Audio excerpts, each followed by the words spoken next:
So as we grew as co-workers, we really, really bonded as friends. And that's probably, like, we moved to sisterhood very quickly. In a hurry. Very quickly, yes. And had that shared bond and connection clearly to community. Because even though you were new to North Carolina, quickly, you're not Southern, but quickly made yourself really comfortable in Greensboro. So, all of the community services and agencies, we knew the connections pretty well because of our work. And so shared that love of community and wanted to be able to touch people in any which way we could with our gifts, and had an opportunity to work with the Teen Parent Mentor Program at the YWCA. And both of us had a love for doulas, of course, because we knew about the importance of having a Black doula. And that is more so important for younger parents. And the research showed that. So we were like, yep, need to be doulas in the community then. And so that was a great opportunity for us to be able to, I think, extend that gift of service that we had. And that's how I met DraShonta. Yeah, that's how I met DraShonta. Had no idea that DraShonta is connected to Kim, was going to be connected to Kim. So it was just this nice little triangle of relationship. So we need to back up. Yeah, so let's speak of the connection. Yeah. Right. I affectionately call her Mama Kim. When I was 13 years old, one day some people came over and they took me and my sisters out of our home.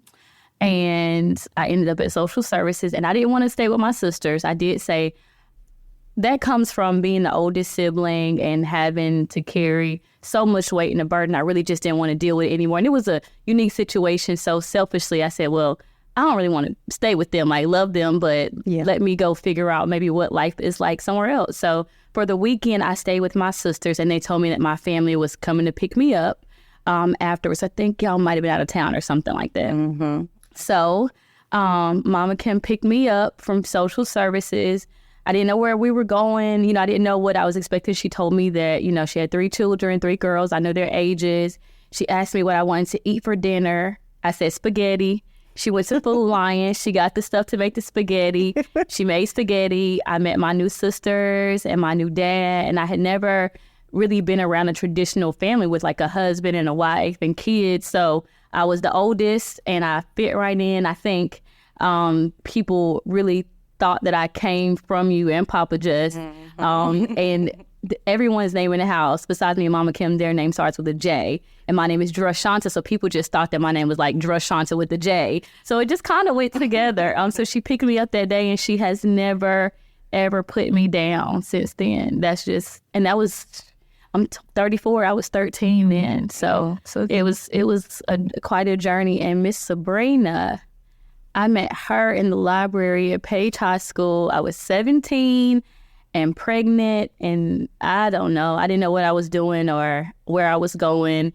And the Teen Parent Mentor Program was a thing, and we met at the Y. And when the situation of a doula came up, I think there were other options of people, but I don't know why you wanted to be my doula or why I wanted you to be my doula. I don't know how that couldn't. I don't either. Like I've tried to think about that and reflect on how did that, because typically I was matched with particular, I don't even know why. Most of the time they were African Americans. My first baby was to a teen parent that was schizophrenic because of my background in psychology. So I was trying to think like, I don't know why. I just think that it was not by happenstance, though. I know that. So there was no reason. It wasn't like I looked at a list of names and said, I want DraShonta. I don't know how. I can't remember how, but we were. And I was paired with DraShonta as her doula. And then Mama Kim was one of the first people I told I was pregnant, because I always, most of the time, tell her all the things, especially when I'm in trouble. I always tell her first. Because she's going to get on me, but she's also going to give me solutions and help me through it. She's always done that. So I told her I was pregnant. And I think when I decided who was going to be in the room, it just made sense for her to be in the room with me, with the father of my child, and with you, Miss Sebrina. And y'all helped me bring my baby Earthside. So it's a very special relationship. And how old is she? Oh, she's 16. Thank you for listening to the story from the Institute for Family Shine On North Carolina campaign. Hear the full story and discover how you can share your own by visiting our website at shineonnorthcarolina.com.